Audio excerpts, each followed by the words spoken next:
Olá pessoal, boa noite e bem-vindos a mais uma transmissão aí do Periscope do curso ênfase, nesse reta final da Defensoria Pública da União. Eu sou o professor Renato Ercolim, fui responsável aí pela matéria Direito Penal no curso reta final de vocês. E para quem não foi aluno, já esclarecendo aqui como foi feita a divisão da matéria. Incumbiu a um professor a parte de criminologia, a outra legislação penal especial e a minha parte geral e especial. Antes de mais nada, vamos falar aqui como é que vai ser a nossa transmissão hoje, para a gente aí não criar uma expectativa aí que não corresponda aí ao que vocês estão esperando. Eu vou falar basicamente três partes, vai ser aqui o nosso bate-papo. Primeiro eu vou me apresentar, vou falar mais ou menos da minha trajetória, minha experiência, para vocês verem que é possível sim obter a aprovação. Depois vou falar sobre alguns métodos de estudo. Isso vale para fins gerais que eu comento, né? Vou falar um estudo como um todo. Depois a metodologia específica aqui para o concurso da DPU. E em seguida eu vou adentrar aí ao tema direito penal especificamente para esse concurso, com alguns temas selecionados ali, algumas observações em alguns pontos, outros para que vocês venham estudar. Então vamos começar aqui o nosso bate-papo. Vou me apresentando aqui. Meu nome é Renato Ercolim, eu sou de São Paulo, natural de São Paulo, sou paulista. Me formei lá na Faculdade de Direito de São Bernardo do Campo. E eu vim para Brasília no ano de 2005, 2006 como agente de polícia. Mas antes disso, eu quero comentar algo com vocês. Aquelas pessoas que pensam assim, nossa, concurso é muito difícil, só passa quem tem uma condição financeira muito boa, ou então quem é um filho de desembargador, filho de procurador, a gente ouve isso ainda. Isso é um mito muito grande. E eu comento isso pela minha própria experiência. Em que sentido? Eu não tenho ninguém na família que é da área jurídica, assim, que ocupou cargo relevante em cargos jurídicos. Então minha mãe, ela trabalha com artes, ceramista, professora de artes. Meu pai trabalhava na parte administrativa de uma prefeitura. Então não tinha uma referência, ou então ou que as pessoas falam, tem que ter um QI. Não tem não, é democrático sim. Por mais que haja imperfeições no concurso, ainda é a forma mais idônea, é a forma mais democrática de acesso ao cargo. Então vou dar um exemplo. Eu sempre estudei em escola estadual, escola pública, primeiro grau, segundo grau. A Faculdade de Direito é uma autarquia municipal e trabalhei desde os 14, 15 anos, formalmente desde os 16. Por que eu menciono isso? Porque é possível sim conciliar o seu estudo com o seu trabalho, mesmo que você não tenha tido uma base muito forte de estudo, assim, uma base, uma escola particular forte ou uma condição perfeita, né? Então fiquem tranquilos quanto a isso, porque é sim possível você chegar lá. Então, outra coisa, não se envergonhem da situação que vocês ocupem atualmente ou venham a ocupar. Eu explico também. Eu já tinha até uma certa carreira, posso dizer assim, promissora, assim, na parte jurídica, ali na iniciativa privada.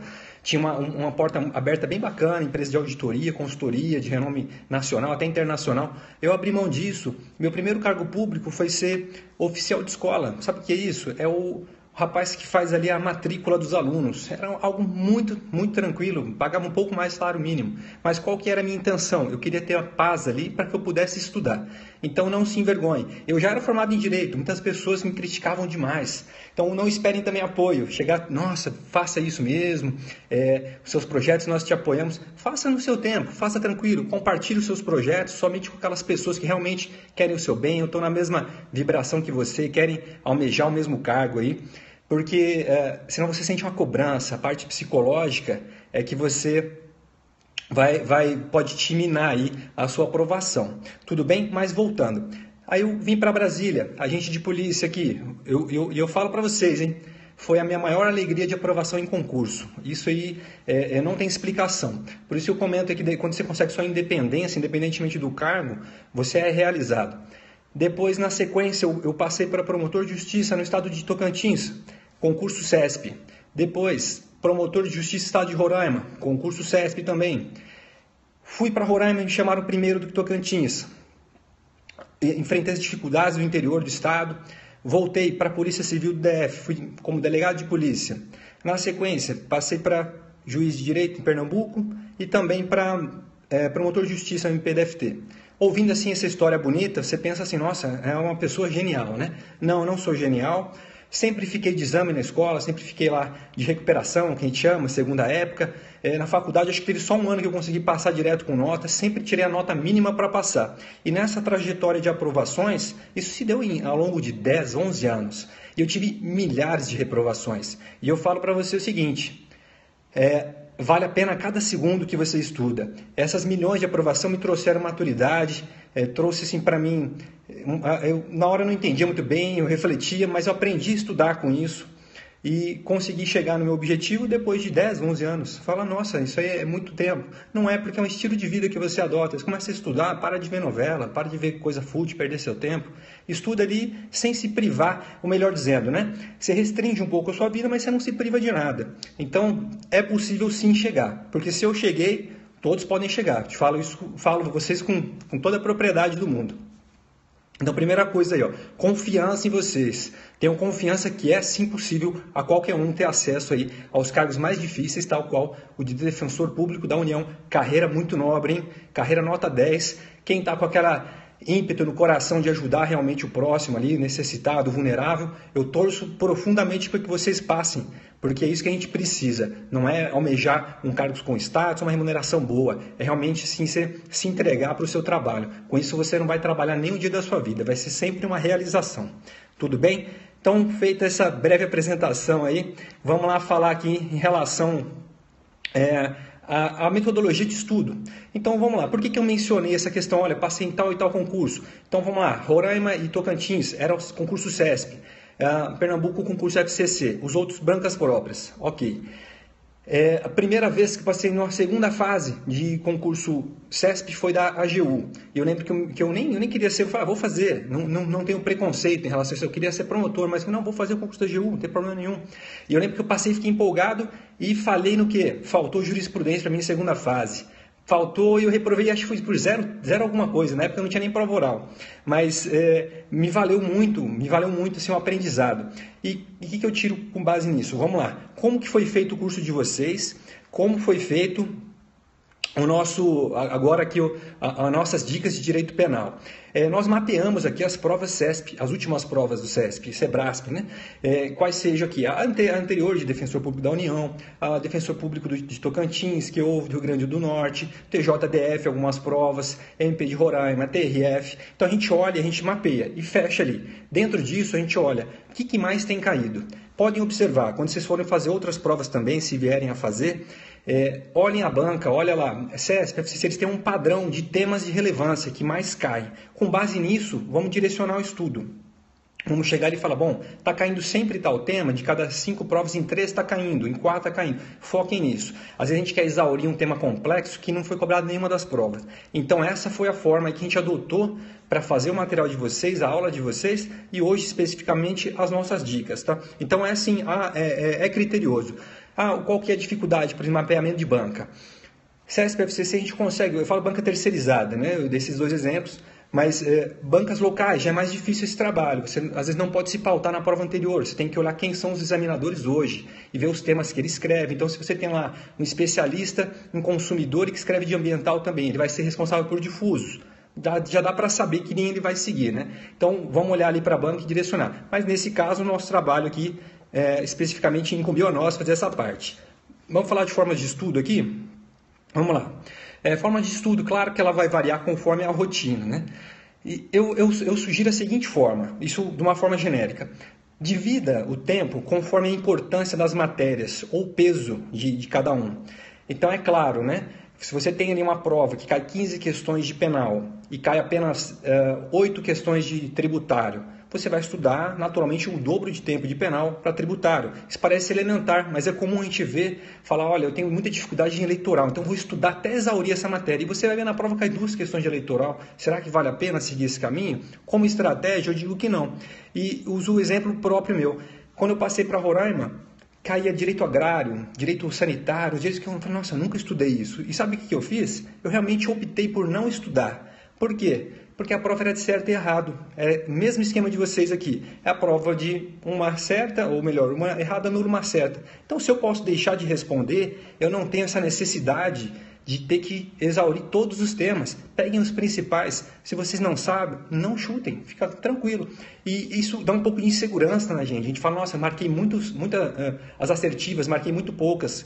Então eu tenho 200 itens, marquei 100 e pouquinho. Mas calma, se você tiver convicção do que você está fazendo, te asseguro que você vai passar. Porque se você acertar 100 e você errar 100, você zerou a sua prova. Então não vale a pena chutar. Então não se preocupem com matérias que vocês não estão sabendo. Fala, olha, esse tema aqui eu nunca vi. Não queiram aprender agora. Nós estamos em reta final, nós vamos dar nossas dicas. Agora é hora de revisão, é hora de exercício. Vamos lá, prosseguindo aqui. Então, vocês dividiram aí o tempo conforme as matérias que você mais caem. No caso de vocês aqui, no edital, são 50 itens de cada grupo, né? São quatro grupos aqui, você tem 50 itens de cada e várias matérias. Vale a pena dar uma olhadinha na prova anterior. Às vezes você olha ali e identifica, olha só, direito do trabalho caiu 2 questões, já direito administrativo caiu 5. Então, vamos distribuir mais tempo administrativo. Isso é simples de fazer. Claro que não precisa ser algo preciso, né? Isso aí é só uma sugestão. Coube a vocês avaliarem se convém ou não. Outra coisa aqui que eu sempre fiz e começou a funcionar. Eu fazia um cronogramazinho de estudo. Eu vou mostrar para vocês aqui, tá bem simples. Então, por exemplo, eu montava segunda, terça, quarta, quinta, acho que está invertido para vocês aí, e distribuía a matéria. Bom, então segunda eu vou ver processo penal e penal. Depois constitucional administrativo, eu gostava de casar as matérias correlatas. Civil, processo civil. Então eu tinha um cronograma de distribuição de matérias. E as que caíam menos eu colocava junto, né? Por exemplo, com base nisso, você consegue se orientar e distribuir o seu estudo como um todo aí, sem prestigiar mais uma matéria em detrimento da outra. E aí como que eu fazia? Depois que eu fiz essa distribuição aqui, direito penal, processo penal e tudo mais, eu passava para segunda parte. Como é que eu vou fazer? Vou dar um exemplo. Vou ver 1 hora de lei, 2 horas de exercícios, 1 de revisão, informativo. Eu distribuí inclusive o tempo que eu ia usar para cada tipo de memória. Então vamos trabalhar, vamos saber explorar a memória. Você tem videoaula, você tem informativo para ler, que é aquela coisa rápida que já vai trocando o tema. Você tem a lei seca que é mais denso, exercício para resolver, um pouquinho de doutrina ou o caderninho da aula. É bom mesclar isso, que são vários tipos de memória diferentes, vários tipos de aprendizado, né? Quanto mais vocês mesclarem aí, mais fácil do seu cérebro assimilar. Então eu fazia esse tipo de distribuição e por fim pegava o edital e falava, bom, vamos lá, edital. Então eu peguei aqui na minha segunda-feira, que eu mostrei para vocês, está com direito penal. Aí eu li da aplicação da lei penal. Eu vinha no edital, grifava, próximo. Com isso, você já tem um controle, você olha, parece algo muito simples. Na hora que você olha com a evolução, com o tempo, você percebe, poxa, eu estou avançando muito nessa matéria, estou avançando pouco na outra. Ou então, está tudo proporcional e você vai ter uma noção dos temas que você estudou. Para a hora de você fazer a revisão também, você tem uma visão geral. Tudo bem? Sugestões. Hoje, né? O que eu sugiro hoje nessa reta final? Lei, súmula, jurisprudência. Isso não pode, a gente não pode pecar por não conhecer a literalidade da lei. Súmulas de jurisprudência, motivo simples. É aí que o examinador vai. Ele não vai chegar ali e procurar uma classificação doutrinária que haja mais de uma corrente. Isso aí não faria o menor sentido, porque vai anular a questão dele. E a gente vê muitas anulações, inclusive. Então é muito mais prático ficar no conhecimento da lei, de súmula e jurisprudência. Nesse tempo agora, exercício também convém. Sugestão, peguem provas CESP de outras instituições que sejam análogas à prova de vocês e resolvam como se estivesse na prova. Não chega e fala assim, eu vou resolver penal, 20 itens. Vou resolver processo penal amanhã. Não, senta lá e faz de ponta a ponta. Sabe por quê? Às vezes o seu organismo não está condicionado. Você está com a memória boa ali, só que você senta na prova para você enfrentar 4, 5 horas de prova, você tem um baque tão grande que você não consegue, dar 2 horas, você quer levantar e quer ir embora. Você não está com o corpo condicionado. Tentem fazer isso, simulem. E outra coisa, tentem simular, inclusive, na mesma hora que vai ser a prova. Tem gente que acorda mais tarde, outros acordam mais cedo, e para você já condicionar o seu organismo. Vamos lá, prosseguindo ainda. Métodos de revisão. Eu sempre sugiro, 15 dias antes da prova, não queiram aprender matéria nova.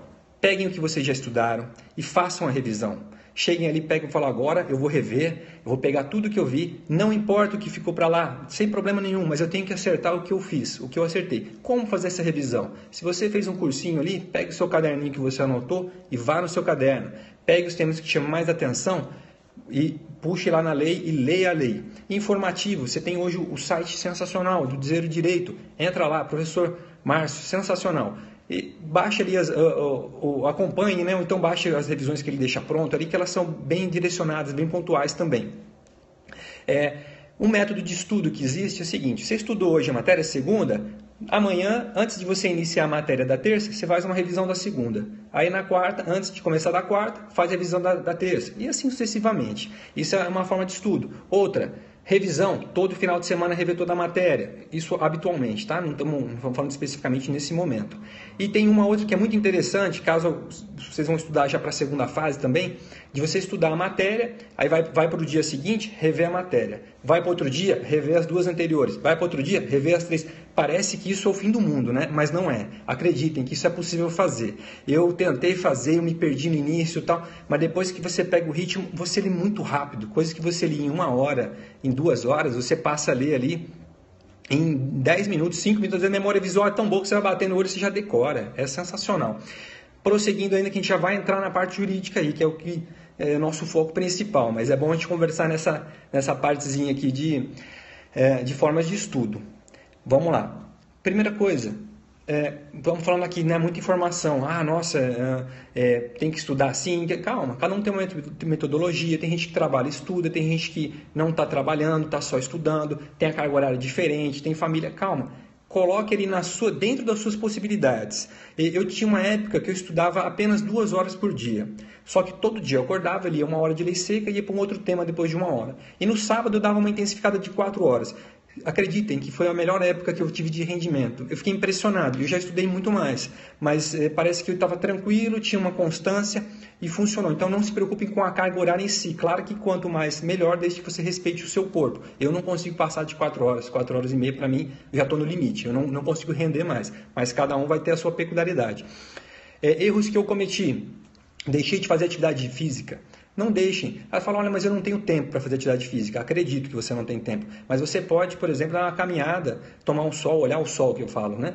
Vai estar no trabalho, sobe de escada, vai pela escada, desce pela escada, para o apartamento também. Façam, movimentem o seu corpo. Isso aí, eu digo que isso é fundamental, porque para você estar descansado depois ali, a hora que você está dormindo ali, você dorme melhor, o estresse vai embora. Atividade física, se possível, um esporte, ótimo. Se não der, mera caminhada, subir escada em vez de elevador, já é o suficiente. Alimentação adequada, outra coisa também, né? Deixar de lado ali as besteiras, ali, aquelas comidas mais gordurosas, mais doces, porque isso aí, nosso metabolismo também não fica legal e você vai ter uma indisposição para estudar. Vida social, por favor, restringam, mas não se privem. Não se privem de encontros em família, de amigos. Claro que você não vai sair para botecar na quarta-feira e tomar um chopp, mas você apareceu ali um programa no sábado à noite, vai fazer esse programa. Não precisa parar a sua vida não, tá? Eu sempre sugiro deixar um dia livre. Domingo eu não vou estudar, por exemplo. Só para você poder fazer suas coisas, curtir, ficar fazendo nada, ver TV, não importa. Mas agora, reta final, a intensidade é maior. Mal do século, redes sociais. Redes sociais para mim é o maior problema. Quando eu converso com os alunos meus que não estão passando, eles estão o dia inteiro em redes sociais, só que não produtivas, que nem agora isso aqui é uma rede social, o Periscope, o Instagram também, o WhatsApp, só que tem grupos muito produtivos e que você pode participar e vai ser produtivo para você. Só não entra em grupo de terrorista não, que ele fica lançando aquelas mensagens ali que te tiram do sério e fala, meu Deus, eu não sei nada. Não, aí você sai fora, fala, isso aí não é para mim. Mas usem um horário, fala, 10 minutinhos eu vou ver rede social de manhã, depois mais 10 minutinhos à noite. E desliguem. Pega o seu WhatsApp ali, tira ali, desliga, desabilite. Vai ser a melhor coisa que pode acontecer. Se alguém precisar te procurar, tenha certeza que vão te ligar. O telefone ainda funciona para fazer ligação. Mas tranquilo. Falei bem rápido porque eu quero entrar aqui no nosso tema aqui de matéria, né? A matéria em si, pontos que chamaram a atenção. No curso, para quem fez o curso aí, viu que eu falei muito rápido, e eu estou falando rápido inclusive agora, que nós temos pouco tempo, o tempo de vocês é precioso. Aquele conteúdo que foi dado nas aulas, eu uso pelo menos o dobro da carga horária que a gente teve. Então eu corri bastante, mas tentei abranger o máximo. A minha aposta aqui, dentro da matéria que me incumbe, penal, parte geral especial, é na parte geral. Olhando as provas correlatas aí das carreiras correlatas ou da própria defensoria feitas pelo SESP, eles exploram demais a parte geral. Então vamos a alguns pontos jurídicos aqui, dicas jurídicas. Primeiro eu pergunto para vocês, o que é o dolo normativo? Vocês se lembram do que é o dolo normativo? Adotado pela teoria psicológica normativa da culpabilidade. É a base neocantista. Tudo bem? Então vamos memorizar. Dolo normativo.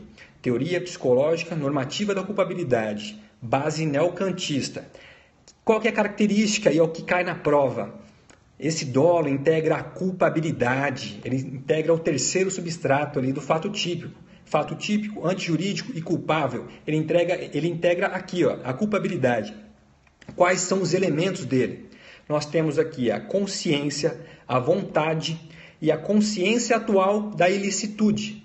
O que é a consciência atual da ilicitude? É justamente o elemento normativo do dolo. Por isso que ele se chama dolo normativo. Então, vamos lá. Base neocantiana, está lá na culpabilidade e você tem a consciência, vontade e a consciência atual da ilicitude. Esse é o elemento normativo. Tranquilo? Em contrapartida, o que cai também? Dolo natural. O que é o dolo natural? É o dolo adotado pela teoria normativa pura, o que nós aprendemos na faculdade ali, a base finalista. E ele integra onde? O fato típico. Essa é a peculiaridade. Tem como requisitos a consciência e a vontade. Ou seja, a consciência, que é um elemento intelectivo, e a vontade, o elemento volitivo. Apenas. Então, ele só tem esses dois elementos. Não existe um elemento normativo, a consciência da ilicitude, que ela vai ser analisada na culpabilidade. Então, esse dolo natural foi criado pela teoria finalista. E o dolo saiu da culpabilidade e foi lá para o fato típico. Tudo bem? Isso é o que mais cai nessa parte de teoria do delito. Vamos agora, eu peguei temas aleatórios, vou acabar entrando em temas de outros professores aqui, mas que é inevitável, são temas que se comunicam. Classificação. O que é um crime de espaço máximo? Nada mais é do que o crime à distância, que consiste num crime que envolve mais de 2 países. Tudo bem? Crime de espaço máximo. Corrupção de menores. Vamos ali falar sobre julgados. A corrupção de menores é um crime formal. Falo isso porque a gente pensa assim, olha, estou fazendo para a defensoria, então tenho que defender um posicionamento mais de defensor. Estou fazendo ali para delegado, para promotor, o concurso. Não tem nada disso não. Você vai defender o que o STF e o STJ está falando. É isso que você vai precisar para passar. Na prática, você sustenta a sua tese da maneira que melhor for conveniente aí. Então, vamos lá. Corrupção de menores. De acordo com o STJ, crime de corrupção de menores, natureza formal, bastando a participação de um menor de 18 anos de idade na prática da infração penal, para que haja a subsunção da conduta do imputável. Ou seja, o menor já participou de vários crimes, ou melhor, né, já participou de vários atos infracionais junto com o maior. Então ele já é corrompido. Não vinga. Se cair para vocês essa tese, ela é um crime formal.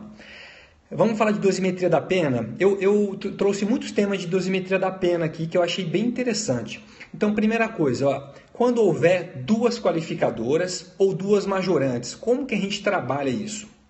Existindo 2 qualificadoras ou 2 causas de aumento, uma delas vai implicar o tipo qualificado ou tipo majorado, tudo bem? Na terceira fase da dosimetria, enquanto a outra vai poder ensejar ali a valoração negativa como circunstância judicial e a exasperação da pena base. Vamos voltar? Você tem 2 qualificadores, o crime tem 2 qualificadores, ou 2 causas de aumento, tanto faz. Uma delas você utiliza para qualificar o crime, ou no outro caso aqui, né, se for causa de aumento, você vai utilizar com causa de aumento, tudo bem? Aí você fala, tá, mas eu tenho uma outra causa de aumento, então eu tenho uma outra qualificadora. O que eu vou fazer com isso? Fica por isso mesmo? Não. O juiz pode valorar ela como aquela circunstância judicial do artigo 59, tudo bem? E ele pode subir a pena base. Tranquilo? Então, se houver 2 qualificadoras, eu sou juiz, vou fazer a sentença, na pena base ali, eu considero uma como uma circunstância judicial do artigo 59, majora a pena base. E a outra eu utilizo ali para qualificar o crime, ou para causa de aumento, tá bom? Isso é julgado, tá? Isso é interessante cair, isso é informativo. Indulto, vamos falar aqui de indulto.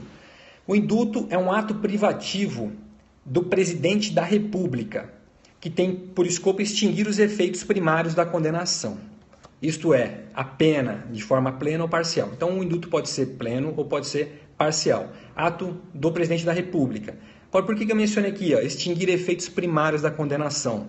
Efeitos secundários, eles permanecem. Por exemplo, reincidência. Então, se cair o indulto, ele Extingue todos os efeitos? Não, somente os efeitos primários. A reincidência, por exemplo, vai permanecer.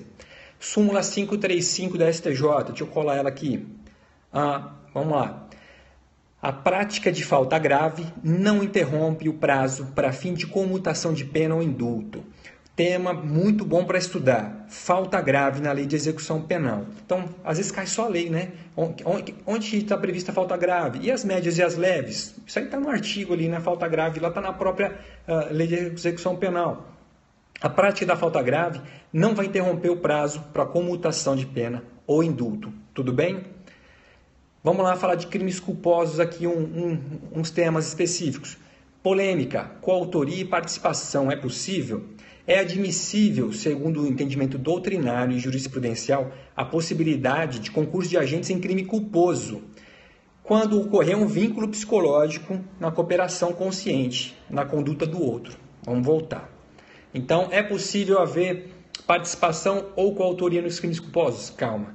Participação, não. Não se admite a participação nos crimes culposos. E a coautoria? Se ficar demonstrado que houve um vínculo psicológico entre os dois agentes, é possível sim. Tudo bem? Eu pergunto a vocês, e as agravantes? Elas se aplicam aos crimes culposos? Não. Agravantes não se aplicam aos crimes culposos, com exceção da reincidência. Informativo 735. Furto qualificado privilegiado. É possível? Sim, é possível. Tem aquela discussão, mas a ordem como é construído, a topografia do artigo, ele não, esquece, vamos lá. Já é isso aqui batido. Furto qualificado privilegiado. Possibilidade. Vamos dar um exemplo? Um furto em que haja concurso de agentes, 2 pessoas, e a coisa seja de pequeno valor. Você vai fazer um furto qualificado, mais privilegiado. Súmula 511 do STJ. É possível reconhecimento do privilégio previsto no parágrafo 2º do artigo 155, nos casos de crime de furto qualificado, claro, se estiverem presentes a primariedade do agente, pequeno valor da coisa, e a qualificadora tem que ser de ordem objetiva. Essa é a peculiaridade. Anotem, súmula 511 do STJ e dê uma olhada nela, cai bastante. Outra coisa, e aquela majorante, a causa de aumento do furto durante o repouso noturno? Pode ser aplicada ao furto qualificado, porque ela está lá em cima, né? Ela está lá junto com o caput. E o furto qualificado é um parágrafo. Pode sim. Então, não é incompatível. É compatível o furto qualificado com a majorante do furto durante o repouso noturno. Tudo bem? É compatível, sim. Também tema já apreciado por Tribunal Superior. Causa de aumento do parágrafo 1º pode ser aplicada tanto para furto simples como qualificado. É legítima a incidência da causa de aumento da pena por crime cometido durante o repouso noturno, no caso de furto praticado de forma qualificada. Isso é o julgado que eu estou lendo, tá? Mas é o que eu falei anteriormente. Estou falando rápido, sei disso, mas é que o tempo de vocês é precioso, eu quero abranger o máximo de temas possíveis. Tema, para mim, muito polêmico, mas que cai.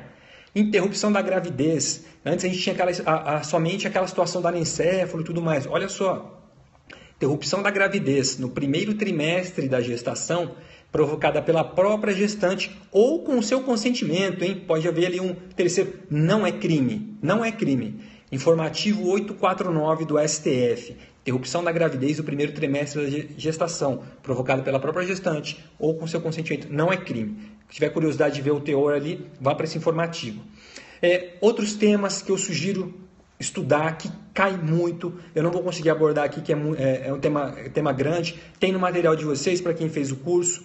Estou vendo que está rápido, vou tentar desacelerar um pouquinho aqui. Ó, exemplo, prova do Ministério Público de Roraima, questão 35 foi anulada. Erro sobre a pessoa, caiu lá e já caiu em outras. A NPRR, questão 36, na sequência, também anulada. Estado de necessidade. Eu mencionei que foram anuladas, né, mas são temas que capazes de ser cobrados novamente e está caindo muito. Erro sobre a pessoa e excludente diante de juridicidade, né? No caso que eu mencionei, o estado de necessidade.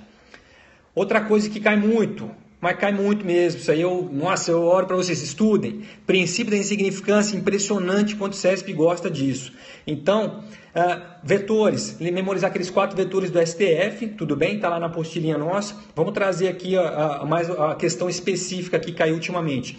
Então, Bagatela própria e imprópria, anotei aqui, Defensoria Pública de Tocantins, TRF5, caiu nas duas questões, nessas provas que eu vi agora, caiu nas duas, e dentre outras também, menciono recente, prova CESP. Lembrando, bagatela própria, a conduta é formalmente típica e materialmente atípica, logo, é um fato atípico. Bagatela própria, fato atípico. Por quê? Porque a lesão ou perigo de lesão ao bem jurídico é insignificante. É o princípio da insignificância clássico. Então, o fato já nasce irrelevante para o direito penal. Tudo bem? É aquele fato formalmente típico, mas materialmente atípico. Fato atípico. Bagatela própria, fato atípico. Nasce irrelevante para o direito penal. Tudo bem? Prosseguindo. Bagatela imprópria. A conduta ela é formal e materialmente típica. Então, a bagatela imprópria ela é um fato típico. Essa é a diferença. Ele é antijurídico e ele é culpável também. Só que, pelas circunstâncias do caso, a aplicação da pena se revela desnecessária. Entenderam, então, a diferença? A bagatela imprópria é sim um fato típico. Só que não há a necessidade de aplicação de pena. Então, qual a diferença? O fato nasce relevante para o direito penal. Só que depois você verifica que a aplicação de qualquer pena é desnecessária. Também é conhecido como irrelevância penal do fato. Qual que é a natureza jurídica? Causa de dispensa da pena. Por quê? Porque é um fato típico, é antijurídico e é culpável. Mas é uma causa de dispensa da pena. Bagatela imprópria. Tudo bem? Prosseguindo. A assertiva da prova aqui, essa aqui achei do TRF, hein? A infração bagatelar própria está ligada ao desvalor do resultado e ou da conduta e é causa de exclusão da tipicidade material do fato. Já a imprópria exige o desvalor ínfimo da culpabilidade, olha lá, está na culpabilidade, em concurso necessário com requisitos pós-factum, que levam à desnecessidade da pena no caso concreto. Caiu na mesma assertiva aí as duas classificações, né? Bagatela própria e imprópria. E lá na aula de vocês eu dei aqui aquela questão da questão de Tocantins.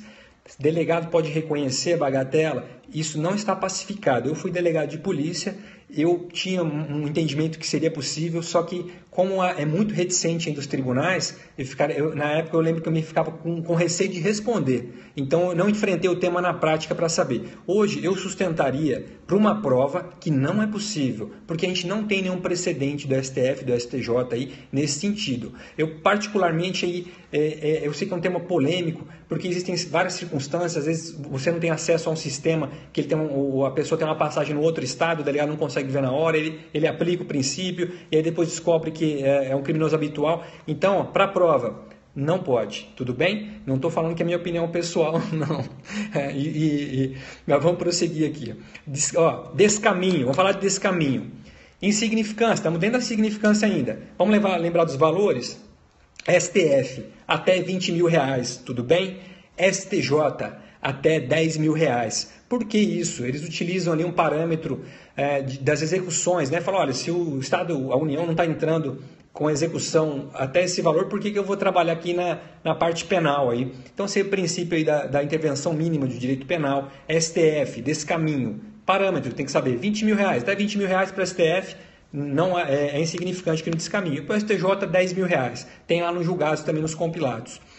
Agora, outra coisa, e o contrabando, porque são próximos ali os artigos, não se aplica ao contrabando, hein? É somente para o descaminho. Por que a insignificância não vai se aplicar nesses parâmetros?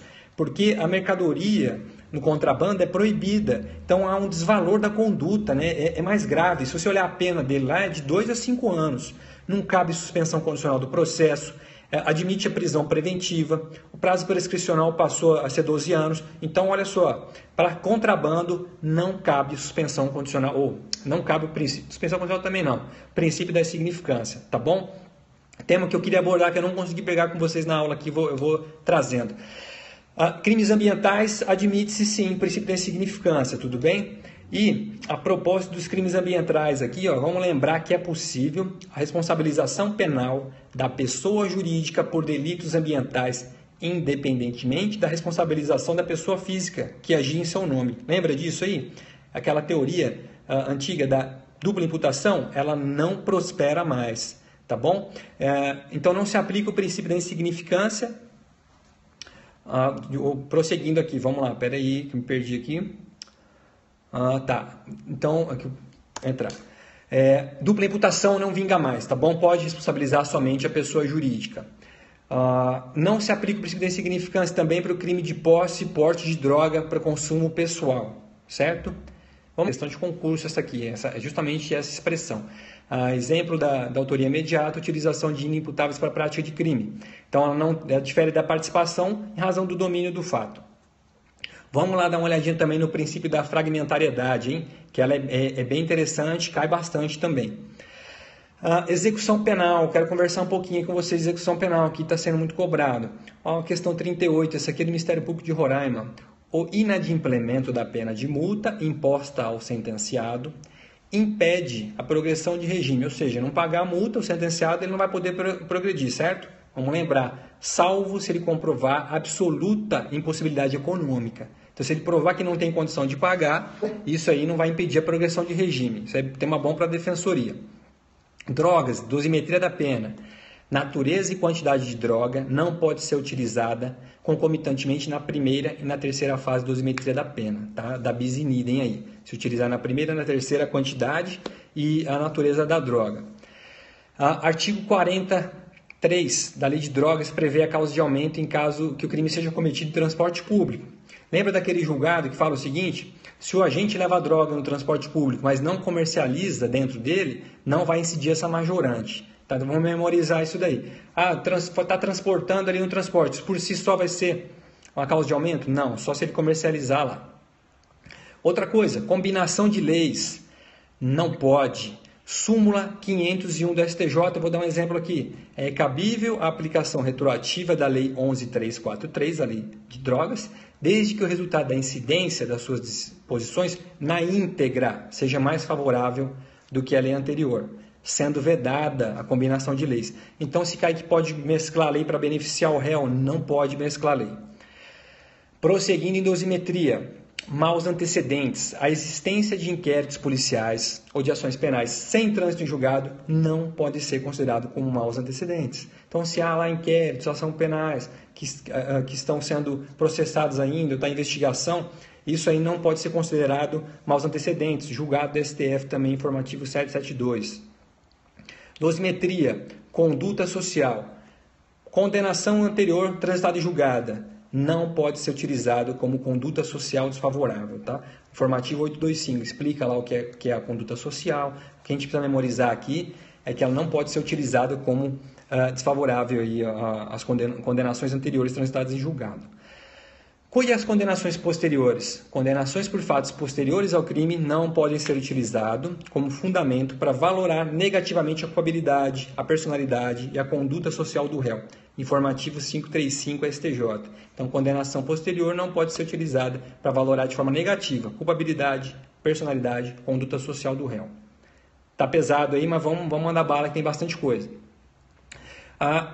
Só uma observação, hein? Inquéritos e ações penais em curso podem ser utilizadas para afastar o benefício do tráfico privilegiado, tá bom? Então, se cair lá, existem ações penais, inquéritos em curso, a gente está memorizando que não pode ser usada, né, nunca, mas para afastar aquele benefício do tráfico privilegiado, artigo 33, parágrafo 4º, tá? Quem quiser anotar aí, pode sim ser utilizado, tá bom? Isso é julgado também.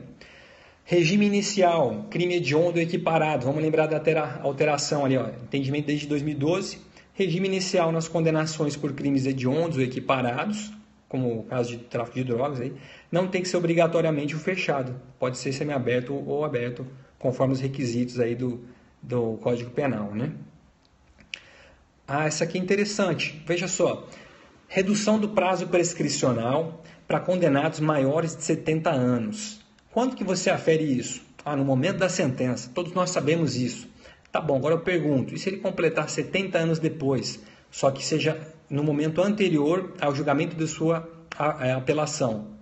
não vai se aplicar, tá? A redução da prescrição. Então, se ele já tiver sido condenado, depois de condenado, ele vem a completar 70 anos e está lá para julgar a apelação, aí quando julga a apelação pelo tribunal, ele tem 70 anos. Não se aplica a essa redução do prazo, tá? Mantém como antes, informativo 822. A exceção, olha uma exceção aqui. Se logo após a sentença forem opostos embargos de declaração. Então, houve a sentença, o réu está com 69 anos. Aí, opõe ali embargo de declaração. E antes de julgar os embargos, complete 70 anos. Nesse caso, reduz sim a pena. Informativo, a prescrição, tá bom? Informativo 822. Outra coisa também, quanto à questão dos embargos, hein? A execução provisória da pena. Não é possível a execução provisória da pena se ainda estão pendentes embargos de declaração, certo? Vamos lá. Olha que interessante aqui, uma questão. TRF 5, questão 21. Não ofenderá o princípio da legalidade o juiz que, ao prolatar sentença condenatória, reconhecer de ofício em favor do réu atenuantes que não estejam previstas em lei nem foram alegadas pelas partes. Correto? Eu vejo aqui aquela co-culpabilidade, um tema bom para dar uma estudada, tá bom? Questão 23. Juiz pode aplicar causa majorante de pena de 1/6 a 2/3 quando o crime de tráfico de drogas tiver sido perpetrado com emprego ostensivo de arma de fogo para intimidação difusa ou coletiva, julgado. Se a arma tiver sido utilizada em contexto diverso do crime de tráfico, aí vai haver o concurso material de crimes. Então, você pode observar, concurso de crimes, concurso de agentes, dosimetria, cai demais, temas quentes para estudar. Julgado, latrocínio, 2 vítimas de violência ou grave ameaça e um único patrimônio, crime único, tá bom? Roubo, se vocês observarem estatisticamente, crimes contra o patrimônio é o que mais cai da parte especial aí do código, hein? Primeira coisa, não é necessária a apreensão da arma, né, para fins de aplicar majorante do crime de roubo, se ela for provada por outros meios, como testemunhal, palavra da vítima, a câmera. Aí você fala assim, nossa, mas a arma era inapta. Se ela não for apreendida e constatar que ela era inapta, ele vai responder com a causa de aumento, tá? Então, vamos lá, não apreendeu a arma. Pode aplicar a causa de aumento? Sim, pode. E no caso de apreender, ele usou arma de fogo, mas ela é inapta. Aí, nesse caso, se afasta a causa de aumento, responde só pelo roubo. Súmula 582 do STJ. Quero saber aqui a teoria, hein? Consuma-se o crime de roubo com a inversão da posse do bem mediante emprego de violência ou grave ameaça, ainda que por breve tempo e em seguida a perseguição imediata do agente, recuperação da coisa roubada, sendo dispensável a posse mansa e pacífica ou desviada. Isso aqui vale para o roubo, vale para o furto, perfeito, amoço ou apreensio, essa teoria que nós estamos tratando aqui, que a gente adota, tá bom? Lei de interceptação aqui, não é tema essencialmente meu, mas tem que comentar. STF e STJ já, no sentido que não precisa haver degravação integral das escutas, hein? Pode haver só os excertos ali, as partes, né, suficientes para embasar o crescimento da denúncia. Não precisa transcrição integral. Outra coisa, se eu perguntar para vocês assim, olha, a lesão corporal gravíssima é crime hediondo? Na cabeça a gente responde que não. Vamos lembrar aqui de alteração legislativa. Lesão corporal dolosa gravíssima, lesão corporal seguida de morte e homicídio qualificado, desde que praticado contra integrantes dos órgãos de segurança pública, no exercício da função em decorrência dela, ou contra cônjuge, companheiro, parente, consanguíneo até assim. Desacato, e aquele julgado que houve? Desacato continua sendo típico. Cuidado aí para não acabar se confundindo aí e marcar, não teve um julgado, não é mais crime, é crime sim. Vamos falar aqui rapidão a gente está finalizando aqui, tá? O artigo 77. Então, falando de sursi, a aplicação da pena está caindo muito também. Então, o artigo 77, quando fala lá que a execução da pena de privativa de liberdade não superior a 2 anos poderá ser suspensa por 2 a 4 anos.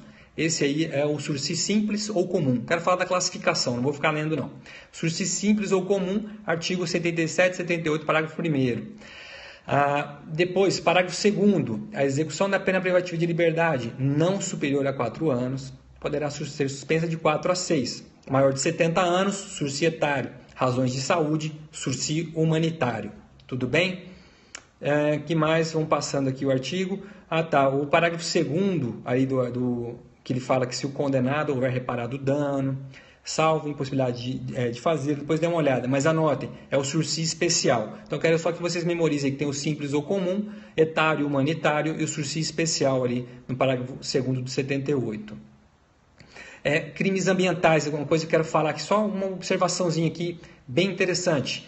Nos crimes ambientais, olha, vai na lei 9605, artigo 16, nessa lei, a suspensão condicional da pena, ela vai ser aplicada nos casos que a pena privativa de liberdade não superior a 3 anos. Todo mundo erra isso aí na prova, hein? Porque se atém a essa parte de sursi, esquece da peculiaridade da lei especial, tá bom?